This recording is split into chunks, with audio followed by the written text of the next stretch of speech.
she declared. "If he can't give me the life I deserve, then maybe someone else will." And I remember the way my fingers froze around the doorknob. I hadn't even stepped into the room yet. I just stood there on the other side of that thin wall, blinking at what I'd just heard. My heart didn't break. It didn't shatter. It just went quiet. A strange, hollow quiet, like the eye of a storm I didn't know I'd been living in for months. I stayed silent, completely still. I needed to hear everything. My wife, Emma, was laughing with her friends. And that laugh, God, it wasn't the one she used around me. It was sharper, crueler, coated with some smug superiority that made my stomach twist. She went on, saying something about how embarrassed she was being married to a man who drives a sedan like a schoolteacher, and how her friends' husbands actually understand what it means to provide. I'd heard enough, but I didn't walk in. I didn't defend myself.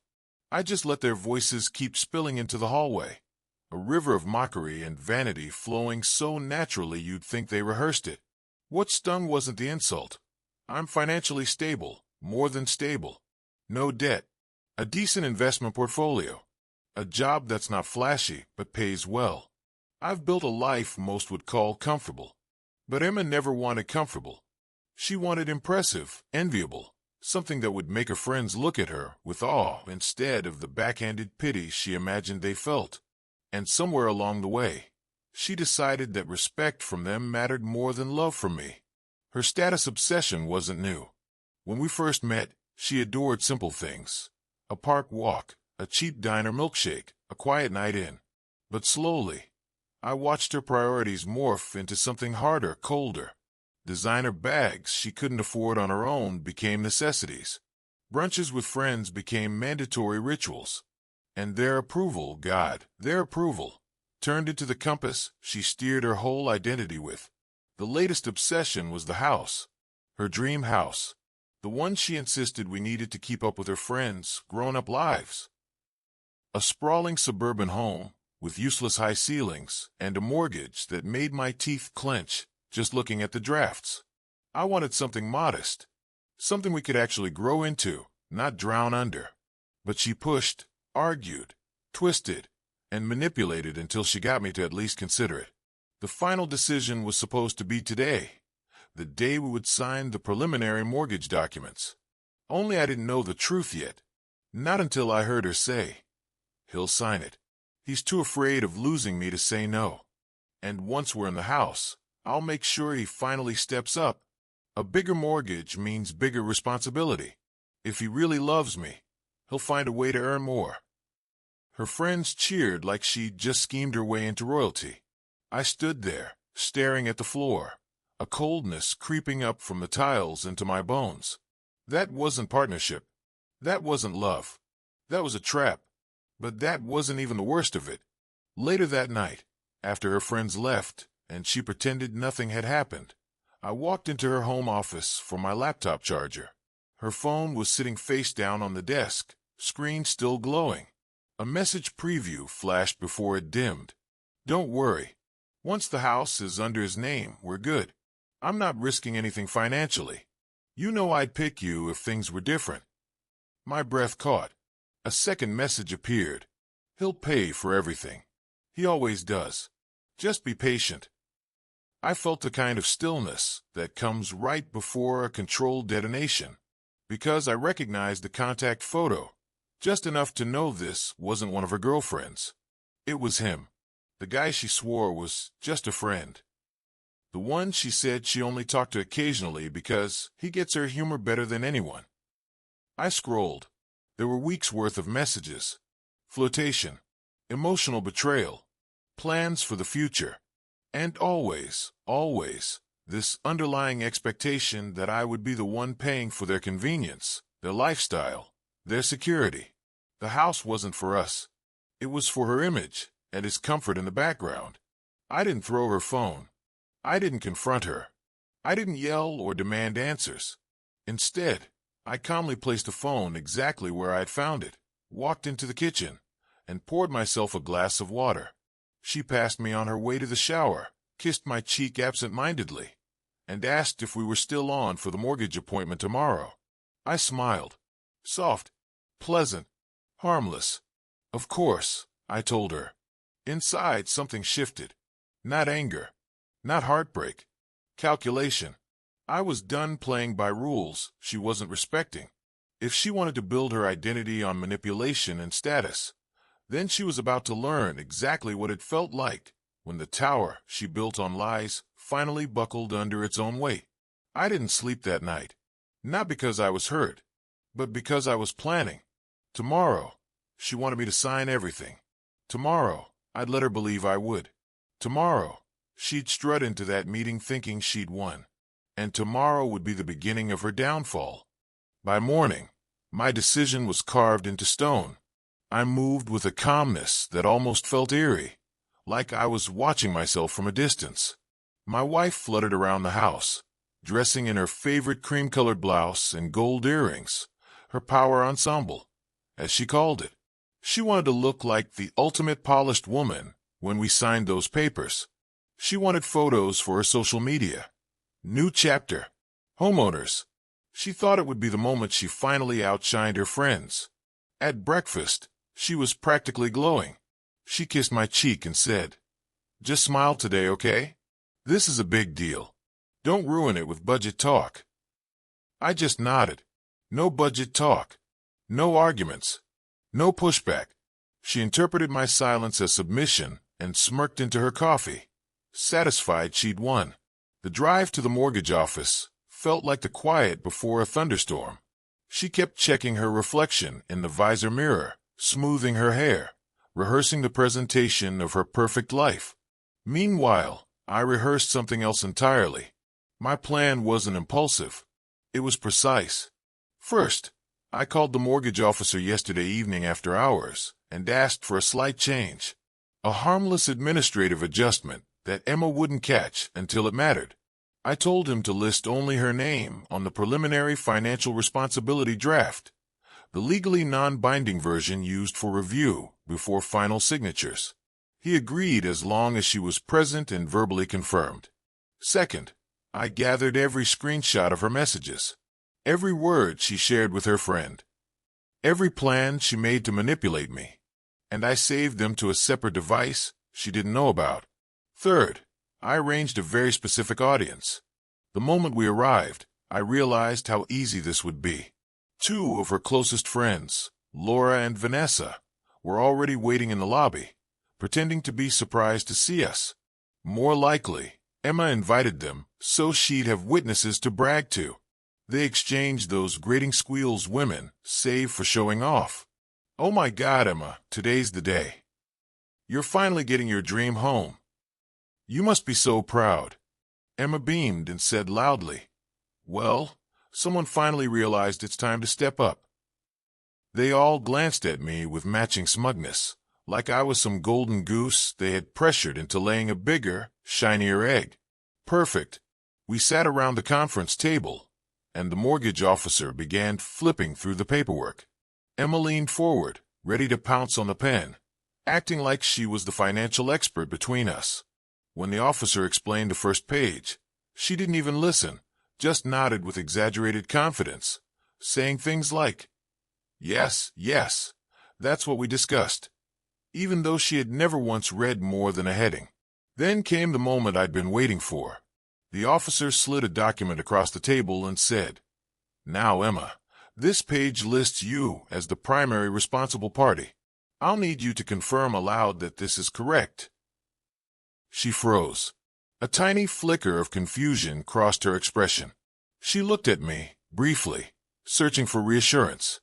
I smiled gently, reassuringly, the same way she had smiled at me the night I overheard her, and she interpreted it exactly the way I wanted. Yes," she said. "That's correct." The officer nodded, satisfied, but her friends were already whispering. Vanessa leaned close and muttered, "Wait, only your name? Why?" Emma shrugged it off, pretending it was some formality. But she was uneasy now. Her confidence cracked just a little, like a thin layer of ice starting to splinter under weight. The officer continued flipping pages, explaining each one. She nodding along, but her eyes kept darting to me. She wanted me to give her some signal, something that told her this was normal. I gave her nothing. Finally, the officer reached the last page, the signature page. "All right," he said. "This is the acknowledgement that you, Emma, accept full financial responsibility for the mortgage terms as written. You'll need to sign here." Complete silence. Emma's hands trembled. Wait," she stammered. "Why am I the one signing? Isn't he? I mean," the officer frowned politely. "Your husband requested this adjustment last night. He said you preferred the home to be under your name alone for independence." Her face drained of color. I watched every emotion run through her in real time. Confusion, panic, anger, desperation. She turned to me, forgetting entirely that her friends were watching. "Why would you do that? You know this isn't. We're supposed to do this together." I leaned back, completely calm. "I'm just giving you what you said you deserved." The officer blinked, confused. Her friend stared, wide-eyed. She hissed, "What does that even mean?" I slid my phone across the table. Unlocked. Message thread open.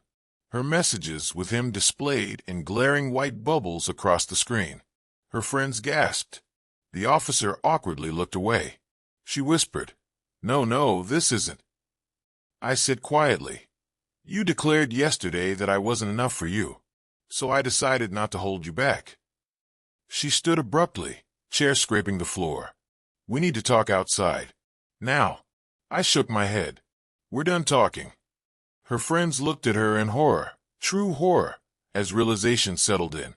The house she bragged about, the victories she gloated over, the proof of her superior lifestyle, gone, collapsing on her like a building with its foundation ripped out. The officer cleared his throat and said, "So, will you be signing, ma'am?"